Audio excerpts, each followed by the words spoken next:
Benarkah orang Bugis meminjam aksara suku Makassar? Betulkah bahwa aksara Lontara di Sulawesi Selatan khususnya dalam tradisi tulis Bugis dan Makassar diciptakan oleh seorang dari suku Makassar yang bernama Daeng Pamate?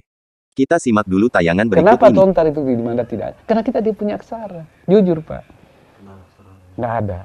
Jadi kalau ada orang bilang itu, oh, orang mana juga jauh Pak ada aksara. Tidak bisa karena tidak ada aksaranya. Orang Bugis saja Pak tidak ada aksaranya, mau apa? Orang Bugis minjam Makassar punya. Sampai dia tambahkan satu gangka, empat, enca, tidak ada. Yang menemukan aksara Lontar itu adalah Daeng Pamete. Sah Bandar. Pada waktu Raja ke-9 kalau tidak salah, itu Daeng Pamete. Yang mendapatkan abjad 19. Ditambah Bugis 4 jadi 24. Ini gak keliru. Jadi, jamu ki madu pinjam. Saya orang Mandat malu kak bilang, anuku itu pamyang bukan. Saya pernah berdebat dengan seorang pakar. Wah, asli saya punya Lontar Pak. Saya bilang mana? Ini, saya bilang ini tertulis di atas kertas HPS. Saya mau tanya, HPS datang di mana tahun berapa? Nanti saya percaya Anda punya Lontar Pak kalau dia tertulis di kulit hewan, dia tertulis di daun-daun, dia tertulis di batu-batu. Itu yang namanya Lontar. Kalau di HPS, kemarin Pak HPS datang di sini. Terkait dengan ini saya tertarik untuk mencari jawaban sekaligus memastikan kebenarannya tentu dengan data dan fakta. Sebab ramai di beberapa platform media sosial Facebook, TikTok, Instagram dan YouTube yang memosting video berkaitan aksara Lontara ini yang cenderung mengejek orang Bugis dengan tudingan atau narasi yang kurang enak, misalnya mengatakan suku Bugis mencuri budaya Makassar atau Bugis mengklaim aksara Lontara milik suku Makassar. Bahkan bukan hanya itu, ada beberapa tradisi atau budaya kadangkala dianggap Bugis sebagai tukang klaim. Namun di sini saya khususkan perihal aksara Lontara ini. Bahwa memang tidak ada salahnya jika kita merujuk ke dalam sebuah catatan yakni sebuah Lontara kerajaan Gowa milik suku Makassar. Yang mana dalam Lontara atau dalam catatan itu mengatakan, iya Pak Anne Karaeng Uru Apare Rapang bicara timu ribunduka. Sabanarakna mine Karaengan ikana Daeng Pamate, iya Sabanara iya Tumai Lalang, iya Tomi Daeng Pamate Ampareki Lontara Mangkasara. Artinya, dia inilah Karaeng, raja, yang pertama membuat perbandingan hukum. Undang-undang perang, Syah Bandar raja yang bernama Daeng Pamate. Dia Syah Bandar, dia pula orang kepercayaan raja, Daeng Pamate pulalah yang pertama membuat Lontara Makassar. Nah itulah satu-satunya dasar yang jadi pijakan atas klaim bahwasanya aksara Lontara diciptakan oleh Daeng Pamate, akan tetapi tidak demikian yang difahami kebanyakan sejarawan, bahkan tidak ada kesepakatan baik sejarawan lokal maupun sejarawan dari luar. Perbedaan pendapat dalam memahami teks memang sering terjadi, bahkan dalam teks kitab suci pun seringkali beragam pendapat yang menimbulkan perdebatan. Yang jadi masalah kemudian adalah kalimat, ia Tomi Daeng Pamate Ampareki Lontara Mangkasara, fokus kepada kata Ampareki yang dimaknai menciptakan, padahal bisa juga berarti membuat. Antara kata menciptakan dan kata membuat bisa saja bermakna sama secara umum dan bisa juga berbeda maksud secara khusus. Contohnya, seperti telah disebutkan pada bagian awal tadi bahwasanya Lontara mempunyai makna yang multi-interpretasi, ia bisa bermakna tulisan. Tapi juga bisa bermakna undang-undang, hukum, sejarah, astronomi, obat-obatan dan berbagai ilmu pengetahuan tradisional orang Bugis dan orang Makassar. Apabila ditempatkan pada bagian awal yang diikuti oleh penyebutan sebuah negeri di belakangnya, maka itu berarti sejarah negeri itu. Jadi kalau dikatakan Lontara Bone maka itu berarti sejarah Bone, Lontara Wajo berarti sejarah Wajo, Lontara atau Riolong berarti sejarah orang dahulu. Jadi kalau dikatakan Lontara Mangkasara seperti yang tertulis pada kutipan Lontara tadi, maka yang dimaksudkan itu adalah sejarah Makassar. Lontara di Sulawesi Selatan telah berkembang di wilayah Bugis yaitu kawasan Cenrana Walanae sekitar tahun 1400-an Masehi. Aksara ini mungkin telah menyebar ke bagian lain Sulawesi Selatan, tetapi kemungkinan perkembangan aksara yang independen tidak dapat diabaikan. Yang jelas adalah bahwa catatan tertulis Lontara yang paling awal yang ada buktinya adalah silsilah keluarga. Seperti telah disebutkan oleh Fahrudin dan juga kesaksian naskah dari Sultan Brunei yang dikirim ke Cina, maka diperkirakan huruf-huruf Lontara sudah ada sejak zaman Sriwijaya antara abad ke-7 sampai abad ke-10 Masehi. Itu berarti jauh sebelum Daeng Pamate lahir dan hidup pada abad ke-16. Argumentasi yang diajukan oleh berbagai ahli bahwa Lagaligo yang ditulis dengan huruf Lontara sudah ada sejak jauh sebelum Islam, Matulada mengatakan sezaman kerajaan Sriwijaya 7-10 Masehi. Pendapat Fahrudin abad ke-13, Christian Pelras mengatakan abad ke-14. Itu berarti tulisan Lontarak itu telah ada pula pada saat lahirnya Lagaligo, karena Lagaligo ditulis dengan menggunakan huruf Lontara jauh sebelum Daeng Pamate lahir. Lalu siapakah Daeng Pamate? Satu-satunya bukti yang dapat dijadikan pegangan adalah kutipan Lontara tadi, Syah Bandar yang merangkap Tuma Ilalang Raja Gowa.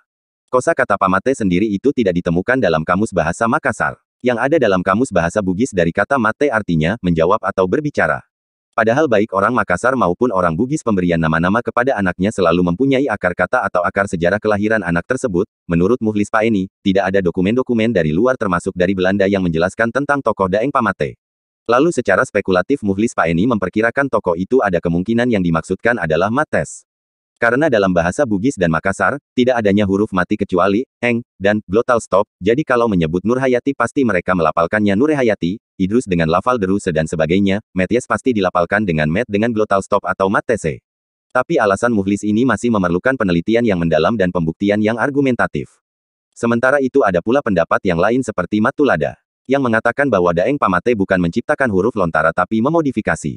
Huruf mana yang dia modifikasi? Jangang-jangang ataukah lontara? Tidak ada argumentasi dan bukti yang dapat menjelaskan tentang itu. Huruf-huruf lontara yang terdapat di dalam Lagaligo yang diciptakan jauh sebelum Daeng Pamate lahir itu tidak banyak berubah seperti yang kita temukan sekarang.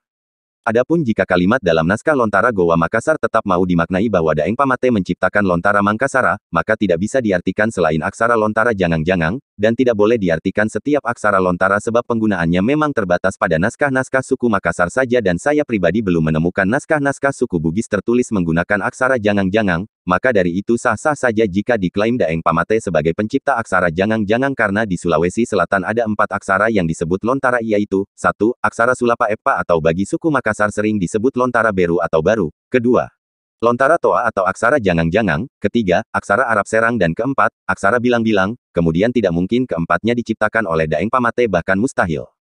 Namun juga kalimat, Daeng Pamate pula lah yang pertama membuat lontara Makassar, tidak mesti itulah satu-satunya dasar pengakuan untuk sebuah pembuktian karena dalam teks atau bunyi kalimat itu terbuka lebar ruang kritik untuk menolak bahkan menimbulkan perdebatan tiada habisnya jika dipahami bahwa Daeng Pamate lah yang menciptakan aksara lontara Makassar. Kita di Sulawesi Selatan pada umumnya bersepakat dan memahami bahwasanya yang disebut lontara adalah huruf dan juga lontara adalah buku catatan sebab lontara diberi nama sesuai isi, kandungan atau keterangan yang ada di dalamnya, misalnya. Beberapa nama lontara dalam catatan, Bugis diantaranya. Lontara Atoriolong, Lontara Akarungeng, Lontara Bilang, Lontara Baweng, Lontara Purukani, Lontara Kutika, Lontara Pabura, Lontara Lagaligo, Lontara Panguriseng, Lontara Bola dan lain-lain. Nama catatan lontara dalam suku Makassar diantaranya. Lontara Paturioloang, Lontara Bilang. Perlu dipahami bahwa antara Lontara Bilang dan Lontara Bilang-bilang itu berbeda. Lontara Bilang adalah catatan peristiwa sedangkan Lontara Bilang-bilang adalah aksara. Nah, dari namanya Lontara Bilang sendiri justru membuktikan bahwa kata lontara bukan semata bermakna huruf lontara itu sendiri sebab rupanya Lontara Bilang Goa tertulis justru bukan menggunakan aksara lontara yang diklaim sebagai ciptaan Daeng Pamate melainkan menggunakan aksara Arab yang disebut aksara Serang. Dari wujud Lontara Bilang ini saja sudah mengindikasikan bahwa yang dimaksud Daeng Pamate membuat lontara maksudnya ialah membuat catatan bukan bermakna menciptakan aksara huruf lontara. Kita ambil contoh teks lain kalimat dari lontara yang sama berbunyi. Ia minne uru ampare jingara, artinya, dia inilah menyeru membuat dinar, di sini dijelas dikatakan membuat dinar bukan menciptakan karena dinar jelas telah lama ada di Timur Tengah jauh sebelum kerajaan Goa berdiri di abad ke-14. Dinar, bersama dengan dirham, mulai diperkenalkan sebagai mata uang Islam resmi pada akhir abad ke-7 Masehi oleh Al-Malik, Khalifah kelima 685–705 dari dinasti Umayyah. Jadi semakin jelas kata, ampare, bukan bermakna menciptakan. Selain oleh sebab itu juga tidak ada penguat atau indikasi lain yang dapat mempertahankan pemahaman bahwa Daeng Pamate pencipta aksara lontara sebagaimana yang dipahami segelintir orang berdasarkan teks lontara yang telah saya sebutkan. Andaikan ada catatan Daeng Pamate dari gulungan yang tersimpan kan bisa jadi penguat atau setidaknya punya anak cucu yang memegang warisan dan catatan silsilah dari kakeknya, sebagai pencipta aksara, Syah Bandar, juru tulis dan pembuat undang-undang pastinya tulisan Daeng Pamate banyak tersusun dan menumpuk di rak-rak buku. Namun sekali lagi, jika tetap memaksakan pemahaman bahwa maknanya adalah Daeng Pamate sebagai pencipta aksara lontara termasuk lontara Sulapa Epa maka sebaiknya ada 3 hal yang harus dibuktikan diantaranya. Pertama, menunjukkan catatan lontara tulisan tangan Daeng Pamate. Kedua, lontara Sulapa Epa berbahasa Makassar yang lebih tua dari lontara Sulapa Epa berbahasa Bugis. Yang kedua inilah seharusnya sebagai dasar bukti keabsahan jika memang aksara lontara Sulapa Epa itu milik suku Makassar, namun kenyataannya justru sebaliknya bahwasanya catatan-catatan lontara Sulapa Epa justru jumlahnya didominasi berbahasa Bugis, baik yang ada di Museum Nasional maupun yang ada di Museum Luar Negeri hampir semua lontara Sulapa Epa berbahasa Bugis dan malah lebih tua dari yang berbahasa Makassar. Artinya atas dasar ini bisa disimpulkan bahwa suku Bugis lebih duluan menggunakan aksara lontara Sulapa Epa dibandingkan suku Makassar sebab manuskrip catatan lontara Sulapa Epa tertua milik suku Makassar hanya didapati dari abad ke-19 atau tahun 1800-an, sementara manuskrip lontara Sulapa Epa berbahasa Bugis setidaknya ada yang dari abad ke-17 atau tahun 1600-an. Contohnya, catatan harian Laten Ritata Arung Palaka. Begitu juga sumber-sumber yang menjadi bahan penelitian Ian Caldwell dan kawan-kawan adalah naskah-naskah yang menceritakan riwayat 6 silsilah keluarga terkemuka. Caldwell menamai naskah-naskah ini sebagai silsilah Istana Cina. Dalam perjalanan kemudian naskah ini diberi nama silsilah Lembah Cenrana. SLC, untuk mengurangi kekeliruan. Secara kolektif, silsilah ini memuat hampir 200 nama kerabat yang merentang sampai 16 generasi. Dari pendahulu mitologis sampai penguasa-penguasa di abad ke-17. Begitupun dalam naskah-naskah kuno milik suku Bugis, terdapat ragam huruf kuno yang tidak dipakai lagi saat ini dan belum pernah ditemukan dalam naskah suku Makassar, contohnya huruf Sa dan huruf Ja. Ini hanya ada dalam naskah kuno milik orang Bugis, bahkan kadang orang Bugis sendiri tidak mengenali. Adapun tambahan keempat huruf yaitu, huruf Engka, Empa, Endra, dan Neca yang dinyatakan sebagai huruf yang ditambahkan oleh Coli Pujiye itu sudah terbukti tidak benar sebab keempat huruf itu sudah ada sebelum kelahiran Coli Pujiye. Data yang membantahnya adalah catatan dari bangsa Eropa, salah satunya catatan Thomas Stamford Raffles tahun 1811 meneliti aksara Tuugi atau orang Bugis. Dari catatan itu menguraikan tentang tradisi tulis orang Bugis, sedangkan Coli Pujiye lahir tahun 1812, itu pun baru mulai menyalin naskah Ilagaligo setelah berkenalan dengan B.F. Mates, seorang misionaris dari Belanda yang tertarik kesusastraan orang Bugis yang mana ketika itu Coli Pujiye sudah berstatus janda di usia 40 tahun. Di sisi lain huruf Engka, Empa, Nera dan Neca, sudah banyak tertera pada naskah-naskah abad 18 atau tahun 1700-an, jadi mustahil dibuat dan ditambahkan oleh Coli Pujiye. Di dalam penjara Coli Pujiye memang membuat aksara yang disebut lontara bilang-bilang sebagai alat komunikasi rahasia dengan para pengikutnya lewat surat untuk menggerakkan perlawanan terhadap Belanda. Jadi untuk membuktikan klaim dari tayangan video tadi bahwa orang Bugis cuma meminjam aksara Makassar harusnya menunjukkan lontara Makassar dari kulit hewan, dari daun lontar dan dari batu tentunya yang berbahasa suku Makassar, dan pastinya harus lebih tua dari manuskrip lontara berbahasa Bugis, sebab yang kita saksikan saat ini justru naskah-naskah Bugislah yang tertua, jadi sulit diterima logika bahwa orang Bugis meminjam aksara suku Makassar, apalagi dikatakannya lontara yang asli itu tertulis di batu. Bukankah di zaman Daeng Pamate juga sudah ada kertas di Sulawesi sehingga tidak logis jika dikatakan lontara yang asli tertulis di batu? Apakah memungkinkan Daeng Pamate menciptakan aksara menggunakan media batu di saat kertas sudah ada? Kan lucu, kalaupun memang dari batu semestinya tidak sulit ditemukan apalagi batu bisa bertahan ribuan tahun. Yang jadi pertanyaan besar saat ini, di manakah tulisan tangan Daeng Pamate yang katanya dari batu? Setidaknya terukir di makam Daeng Pamate sendiri, namun lagi-lagi makamnya pun tidak pernah ditemukan sampai sekarang. Jangankan dari batu, dari gulungan daun lontar bahkan dari lembaran kertas pun tidak ada, padahal periode Daeng Pamate relatif baru dibanding zaman Prapanca penulis Nagara Kertagama, gimana ceritanya bisa disebut pencipta aksara.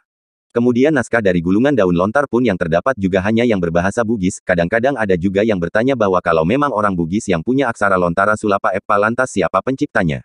Nah, kadangkala pertanyaan ini seolah tidak bisa terjawab namun sebenarnya jawabannya cukup mudah sebab kebanyakan aksara tidak diketahui siapa penciptanya. Sebagai contoh, aksara Arab misalnya, sebuah aksara yang notabene aksara yang terpopuler digunakan di dunia setelah aksara Latin, di Nusantara ada aksara Rejang dan Rencong pun tak diketahui siapa penciptanya. Di Bala Lompowa terpajang 3 aksara, satu diantaranya lontara bilang-bilang. Aksara lontara bilang-bilang juga bukan dibuat oleh Daeng Pamate sebab tak satu pun naskah lontara bilang-bilang yang lebih tua dari usia kelahiran Coli Pujiye. Ini juga menegaskan bahwa lontara bilang-bilang dibuat sendiri oleh Coli Pujiye sebagai surat rahasia saat dipenjara oleh Belanda. Jika argumentasinya merujuk ke Bala Lompowa yang dialih fungsikan menjadi museum di mana sebelumnya sebagai istana Kesultanan Gowa milik suku Makassar, karena di sana dipajang ketiga aksara lontara sehingga muncul asumsi sebagai bukti legalitas hak paten atas kepemilikan, maka hal ini perlu adanya kajian data primer dan kesepakatan konkret, namun jika maksud dipajang hanya sebagai pengguna aksara maka itu tak jadi soal. Lantas mengapa orang Makassar menyebut lontara Sulapa Eppa dengan nama lontara Beru? Sebutan lontara Beru disebabkan karena pengalihan penggunaan dari aksara Jangang-Jangang Makassar ke aksara lontara Sulapa Eppa.